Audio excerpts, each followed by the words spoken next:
Trump کے لیے مشکلات پیدا ہو جائیں گی۔ اب اس وقت آپ کو پتہ ہے کہ ملٹی پولر ورلڈ ہے، چین اور روس میدان میں آ چکے ہیں، اور اس ساری صورتحال کے اندر اگر امریکہ آتا ہے تو بہت بڑی تباہی اس کی ہو سکتی ہے۔ اب ہم یہ دیکھ رہے ہیں کہ ایران کا جو فرسٹ ٹارگٹ تھا آبنائے حمز، اس کو وہ اچیو کرنے میں، اس کو حاصل کرنے میں وہ کامیاب ہو چکا ہے، جس کی وجہ سے پوری دنیا اس وقت پریشان ہے۔ اس کے ساتھ ہی ہمیں دیکھ رہے ہیں کہ جو سینٹرل کمانڈ تھی ایران کی، اسرائیل بڑے عرصے سے یہ سمجھتا تھا کہ اگر آپ مین لیڈرشپ کو تباہ کر دیں، مار دیں، تو نیچے سے سب کچھ بکھر جاتا ہے اور کچھ نہیں بچتا۔ ایران نے بڑے عرصے سے اسرائیل کے اس دماغ کو، اس اسٹریٹجی کو پڑھا، اور اس کے بعد انہوں نے اپنی تمام تر فورسز کو ڈی سینٹرلائز کر دیا، اور وہ اس طرح کیا کہ انہوں نے علاقائی کمانڈرز بنا دیے، اور وہ علاقائی کمانڈرز کے نیچے بھی جانشین کافی سارے بنا دیے کہ ایک جائے گا تو دوسرا، دوسرا جائے گا تو تیسرا، تیسرا جائے گا تو چوتھا آ جائے گا۔ اب اس کے اندر ہم یہ دیکھ رہے ہیں کہ نہ صرف یونٹی آف ایفرٹ ہے، بلکہ آپس میں ایک کوآرڈینیشن بھی ہے، اور ان کا مرکزی کمانڈ سینٹر کے ساتھ رابطہ بھی ہے، اور اس کے ساتھ ان کی پروکسیز، چاہے حوثی ہوں، چاہے حزب اللہ ہو، چاہے عراق میں ملیشیا ہو، چاہے شام میں ملیشیا ہو، وہ ساری کی ساری کوآرڈینیٹڈ ہے، اور وہ مسلسل حملے کر رہی ہے۔ ابھی لیٹسٹ انفارمیشن کے مطابق حوثیوں نے اسرائیل پر میزائل برسانا شروع کر دی ہیں۔ اب اس ساری صورتحال کے اندر ہم یہ دیکھ رہے ہیں کہ ایران کے پاس اس صدی کے 21 سینچری کے جدید ترین ہتھیار لڑنے کے لیے موجود ہیں، صلاحیتیں موجود ہیں، اور دو سپر پاورز اس کو مسلسل مدد کر رہی ہیں۔ کیسے کر رہی ہیں یہ بھی میں آپ کو بھی بتاتا ہوں۔ اب یہاں پہ ہم نے یہ دیکھا ہے کہ قیادت کا خاتمہ ہونے کے باوجود ایران کی کارروائیاں جاری ہیں، اور ایک نئی قیادت آ گئی ہے، جس کو ٹرمپ بار بار کہہ رہے ہیں کہ یہ لوگ وزڈم ہے ان میں، یہ بات کو سمجھتے ہیں، یہ معقول ہیں، اور اس طرح کے الفاظ وہ استعمال کر رہے ہیں۔ لیکن اس وقت جو سینٹر آف گریوٹی ہے وہ ایک طرف اسٹریٹ آف ہارموز ہے، اور دوسرا گلف میں موجود امریکہ کے اڈے ہیں، اور ہم نے یہ دیکھا ہے کہ پورے علاقے کے اندر، ایران کے اندر زیر زمین سرنگیں بنائی گئی ہیں، بارودی سرنگیں بچھائی گئی ہیں، وہاں پہ آبنائے حمز کو کنٹرول کرنے کے لیے آب دوزیں موجود ہیں، تیز رفتار کشتیاں موجود ہیں، اینٹی شپ میزائل وہاں پہ نصب کیے گئے ہیں، اور ایک مرکزی یعنی اسٹریٹ آف ہارموز کے ارد گرد ایک مرکزی دفاعی کمانڈ اینڈ کنٹرول سسٹم بنایا گیا ہے۔ موبائل ریڈارز ہیں، اب آپ کو پتہ ہے کوئی بھی ریڈار کسی بھی جگہ پہ نصب ہوتا ہے، اس کی لوکیشن آ جاتی ہے، اس کو تباہ کرنا آسان ہوتا ہے، لیکن جو موبائل ریڈارز ہیں وہ کسی بھی جگہ پہ کھڑے ہو کے وہ تمام تر نگرانی کرتے ہیں، اس کے بعد پھر وہ اپنی لوکیشن چینج کر کے کسی اور جگہ پہ جا کے کھڑے ہو جاتے ہیں۔ اور اس کے ساتھ ہم یہ دیکھ رہے ہیں کہ ایران کے پاس جدید ترین سینسرز بھی موجود ہیں، جو کہ اس وقت مسلسل نگرانی کر رہے ہیں، اور کیسے کر رہے ہیں یہ بھی تھوڑے سے آگے آپ کو جا کے پتہ چلے گا کہ انہوں نے امریکہ کو کتنا نقصان کیا ہے۔ یہ کوئی دنیا میں اس جنگ کو شروع کرنے سے پہلے سوچ بھی نہیں سکتا تھا۔ اب اس ساری صورتحال کے اندر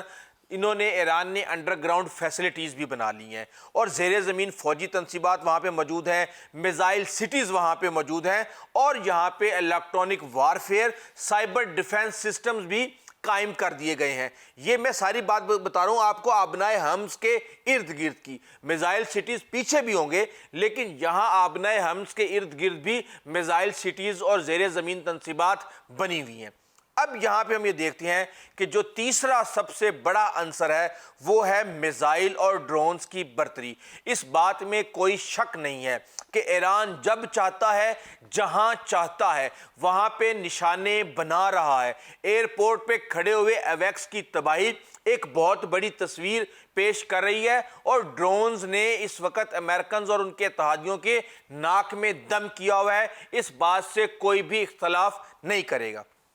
اب یہ سب کچھ ہونے کے بعد تیسرے مرحلے پہ ہم یہ دیکھتے ہیں کہ ایران کے پاس تمام تر جو ایکوپمنٹ ہے امریکہ کا، اس کے الیکٹرانک سگنیچر آ چکے ہیں، اور الیکٹرانک سگنیچر جب ریڈار کے اوپر ایک ہلکا سا پوائنٹ آتا ہے تو اس کو دیکھ کے آپ کو اندازہ ہو جاتا ہے کہ یہ F-35 ہے، یہ F-15 ہے، یا یہ کوئی اور طیارہ ہے۔ تو یہاں پہ ہم یہ دیکھ رہے ہیں کہ انٹرسیپٹرز، یعنی کہ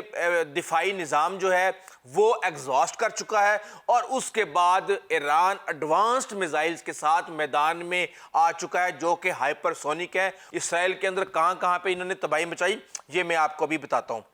اب اس کے بعد سونے پہ سہاگا کہ ایران کو چین کی بیدو 3 جو نیویگیشن سسٹم ہے، سیٹلائٹ ہے،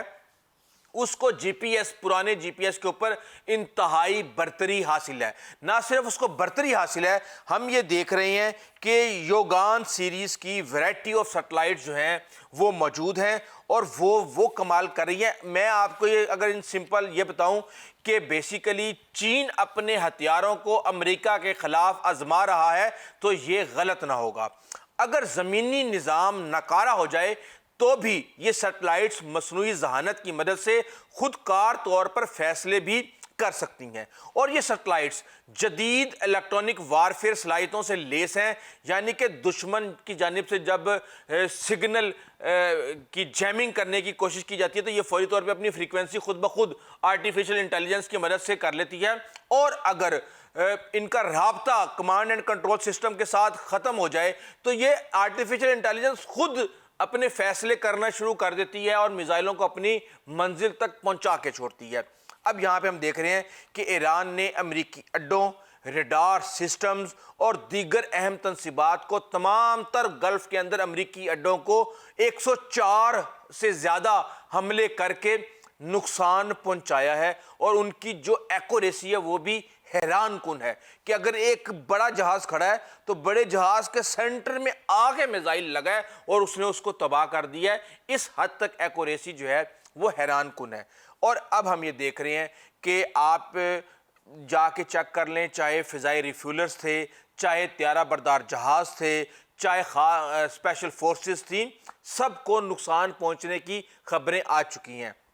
اب آپ کو پتہ ہے 7 سے 8 گراؤنڈ ریڈار مشرق وسطیٰ کے اندر، ایک تو سب سے پہلے دن خبر آئی تھی کہ امریکن نیوی کے 5th فلیٹ کا جو ہے وہ ریڈار سسٹم اڑا دیا گیا ہے، اڈا اڑا دیا گیا ہے۔ 7 سے 8 ریڈار جو ہیں وہ تباہ ہو چکے ہیں۔ ریفیولرز KC-135 طیارے 5 سے 7 تباہ ہو چکے ہیں۔ ایئر بون اویکس جو ہے جس کی تازہ ترین خبریں آ رہی ہیں کل پرسوں سے، وہ تباہ ہو چکا، اور یہ وہ طیارہ ہے جس کا بھارت بھی پاکستان کا تباہ کرنے کا دعویٰ کر رہا تھا۔ بہت مہنگے طیارے ہیں یہ، امریکہ کے پاس بھی کوئی 12-13 سے زیادہ طیارے نہیں ہیں۔ اور اس کے بعد جو خبریں ہمارے پاس آ رہی ہیں، دونوں ایئر کرافٹ کیریئر، چاہے جیرالڈ آر فورڈ ہے چاہے ابراہیم لنکن ہے، یہ سارے کے سارے آؤٹ آف وار تھیٹر ہو چکے ہیں۔ ان کو میزائلوں نے کہیں نہ کہیں کسی بھی طریقے سے ہٹ کیا ہے، اور اب خبریں یہ آ رہی ہیں کہ USS ٹریپولی جو ہے وہ ایک اور بحری بیڑا، اور USS جارج ڈبلیو بش، یہ تمام تر جو دوسرے بحری بیڑے ہیں وہ اب ان کو ریپلیس کرنے کے لیے آ رہے ہیں، کیونکہ امریکہ کے پاس تقریباً 11 کے قریب بحری بیڑے ہیں۔ اور اس کے ساتھ ہی کویت کے پاس LCUs یعنی لینڈنگ کرافٹ یوٹیلیٹی شپس تھیں، وہ 6 تباہ کر دی گئیں۔ اسپیشل فورسز 500 فوجیوں کو نشانہ بنایا گیا، ان میں کئی زخمی ہوئے، کئی جو ہیں وہ مارے گئے۔ اور اس کے ساتھ ہی ہم نے دیکھا کہ F-35 کو نشانہ بنا لیا، F-18 کو نشانہ بنا لیا، F-15 کو نشانہ بنا لیا، یعنی کوئی بھی ہتھیار ابھی تک امریکہ کا محفوظ نہیں ہے ایران سے، اور اس کی سب سے بڑی وجہ real time intelligence, satellite intelligence. آپ کو یاد ہوگا کہ ڈپٹی